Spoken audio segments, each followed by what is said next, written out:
عورت کی آواز کا پردہ ہے۔ اب دیکھیے کس حد تک نماز میں اس وقت عورتیں بھی شریک ہوتی تھیں، اگرچہ حضور نے فرمایا مردوں کی صف بہترین سب سے آگے والی ہے اور سب سے بری صف سب سے پیچھے ہے، کیونکہ اس کے پیچھے پھر عورتوں کی صف ہوتی تھی، اور عورتوں کے لیے سب سے اچھی صف سب سے پچھلی والی ہے اور سب سے بری سب سے آگے والی ہے۔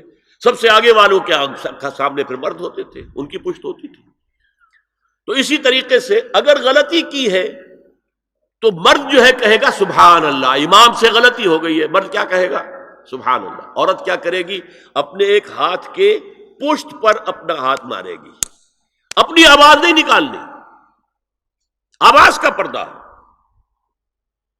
چھونے کا پردہ یہاں تک ہے کہ حضور نے کبھی کسی عورت سے ہاتھ نہیں ملایا، اور آپ جب بیعت بھی لیتے تھے تو بس زبانی الفاظ کہلوائے اور کہا ٹھیک ہے بیعت ہو گئی، یا ایک کپڑا پکڑا، اس کا ایک سرا اپنے ہاتھ میں دوسرا سرا اس خاتون کے ہاتھ میں، یا ایک تشت کے اندر پانی بھرا، اس میں ایک طرف اس نے انگلیاں ڈال لی اور ایک طرف حضور کی انگلیاں، لیکن مسافر لا اسافر النساء۔ ایک دفعہ ہوا بھی کہ بعض خواتین نے جب بیعت کی ہے تو پھر انہوں نے ہاتھ آگے بڑھایا مسافر کے لیے، حضور نے فرمایا انی لا اسافر النساء، میں عورتوں سے مسافرہ نہیں کرتا۔ اسلام میں پردے کتنے ہوئے؟ پہلا پردہ 4 دیواری، گھروں میں رہو، یہ پہلا پردہ ہے۔ جیسے ڈیفنس لائنز ہوتی ہے نا فوج کی، یہ فرسٹ ڈیفنس لائن، سیکنڈ ہے، تھرڈ ہے، پہلی کو عبور کر کے کوئی آ جائے تو سیکنڈ ہے، سیکنڈ سے گزرے تو پہلا پردہ 4 دیواری، اس میں محرم آئے گا۔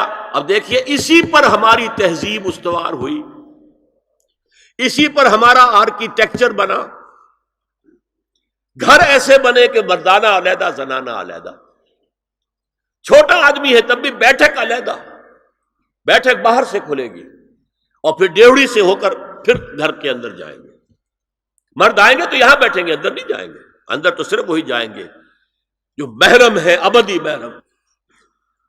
دوسرا پردہ ستر، گھر کے اندر جو محرم آ گئے ہیں ان کے سامنے چہرہ تو کھلے گا، باقی جسم کا کوئی حصہ بھائی بہن کا نہیں دیکھ سکتا، اور باپ بیٹی کا نہیں دیکھ سکتا، بیٹا ماں کا نہیں دیکھ سکتا۔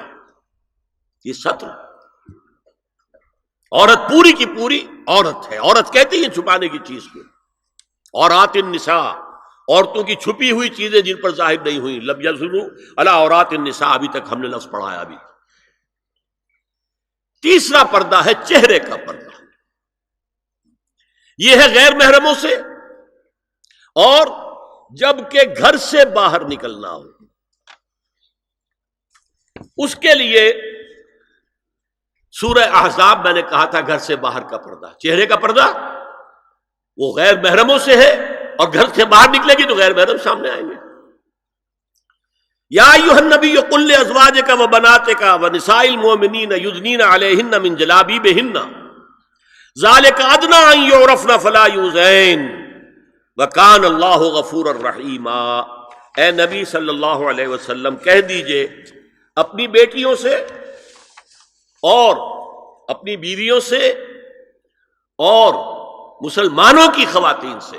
اب دیکھیے یہ سورہ احزاب ہی میں ہو رہا ہے، شروع میں یا نساء نبی سے بات چلی، استیزان بھی صرف نبی کے گھر میں داخل نہ ہو اذن کے بغیر، آگے چل کر سورہ احزاب ہی میں عام بھی کر دیا، قل لازواجک وبناتک ونساء المؤمنین، کہہ دیجئے اپنی بیویوں سے، اپنی بیٹیوں سے اور اہل ایمان کی خواتین سے، یدنین علیہن من جلابیبہن، کہ وہ اپنے چہروں کے اوپر اپنی جلباب کو لٹکا لیا کریں،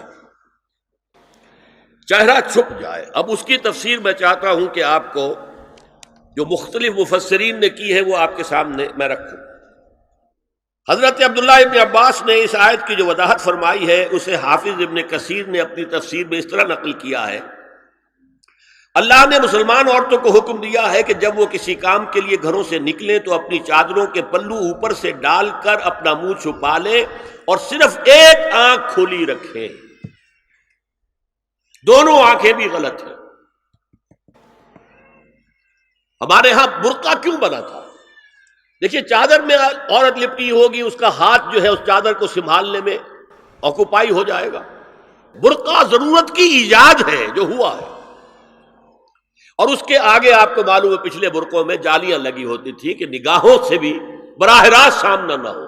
اور یہ میں نے اپنی آنکھوں سے دیکھا، انقلاب ایران کے بعد جو حاجی آئے ایران سے، ان کو جو میں نے دیکھا ہے، اس طرح چادر میں ملبوس عورتیں ہوتی تھی، لمبی سی چادر، ایک ہاتھ سے اس کو اس طرح پکڑا ہوا ہے اور صرف ایک آنکھ کھلی ہے، دوسری نہیں۔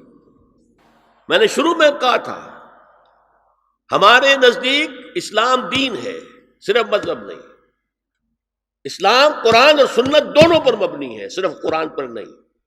اسی میں ایک اضافہ کیجئے اس بات کا کہ حضور نے کئی حضرات سے یہ کہا، کہیں وہ رشتہ کر رہے تھے، کہ آپ نے ایک نظر دیکھ لیا ہے۔ اب اگر یہ ایک نظر دیکھنا اس کی اتنی اہمیت ہے تو اس کا کیا مطلب ہے؟ اگر تو صورتحال یہ ہوتی کہ ہر وقت چہرہ کھلا ہے، آ رہے جا رہے، تو ایک نظر دیکھنے کی کیا ضرورت ہے؟ وہ تو دیکھا دکھایا ہے۔ زمانہ آیا ہے بے حجابی کا، عام دیدار یار ہوگا۔ سکوت تھا پردہ دار جس کا، وہ راز اب آشکار ہوگا۔ تو ظاہر بات ہے وہاں پردہ ہو گیا تھا، تبھی تو تھا نا کہ ایک نظر دیکھ لو۔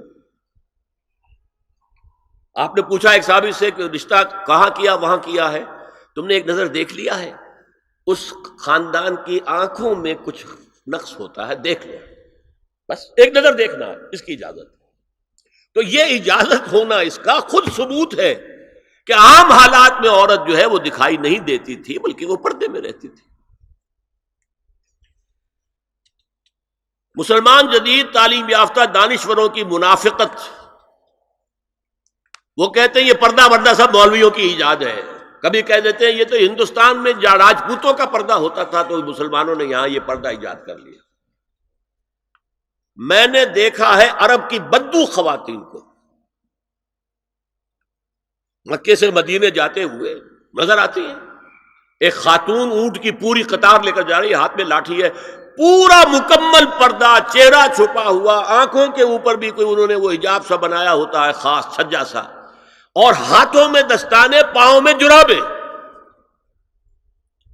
یہ کون سے راجپوتوں کا پردہ سعودی و عرب کی جو ہے ریگستانوں میں پہنچ گیا؟ بدو جب آتے ہیں اپنی عورتوں کو اسی حال میں لے کر آتے ہیں، اور ان کا یہ ہے کہ وہ احرام کا معاملہ بھی یہ ہے کہ یہاں چھجا بنا کر آگے چادر لٹکا لیتے ہیں، صرف چہرے سے مس نہ کرے بس۔ اور وہ پھر اپنی خواتین کو جب طواف کراتے ہیں تو ان کے گرد گھیرا ڈال لیتے ہیں، ہاتھ سے ہاتھ پکڑ کر، تاکہ کسی اور کے ساتھ ان کا نہ کندھا لگے اور نہ کوئی اور جسم کا حصہ بس۔ یہ پردہ وہاں کہاں سے آ گیا؟ سر سید کا واقعہ تو میں آپ کو بتا چکا ہوں۔ اب ذرا علامہ اقبال، میں منافقت اس لیے کہہ رہا ہوں کہ ایک طرف ہمارا جدید دانشور طبقہ، مولوی ملاٹے دیوبندی ہوں، فلاں ہوں، یہ ہوں وہ ہوں، یہ دقیانوسی ہے، اصل میں تو سر سید احمد خان، اور پھر علامہ اقبال۔ علامہ اقبال کا حال کیا ہے وہ سن لیجئے آپ۔ انگریز سرکار لارڈ ولنگٹن کے زمانے میں علامہ اقبال کو اپنا گورنر بنا کر جنوبی افریقہ بھیجنا چاہتے تھی۔ من جملہ دیگر شرائط کے ایک شرط یہ بھی تھی کہ تمام سرکاری تقریبات میں بیگم اقبال ان کے ہمراہ ہوں گی۔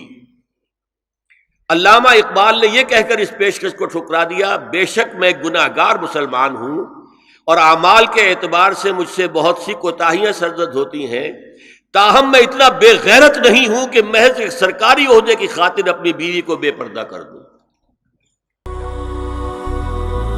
هي الحلقات تحفظني بآيات من القرآن، هي الحلقات تملأني بحب المصطفى العدنان، هي الحلقات تحفظني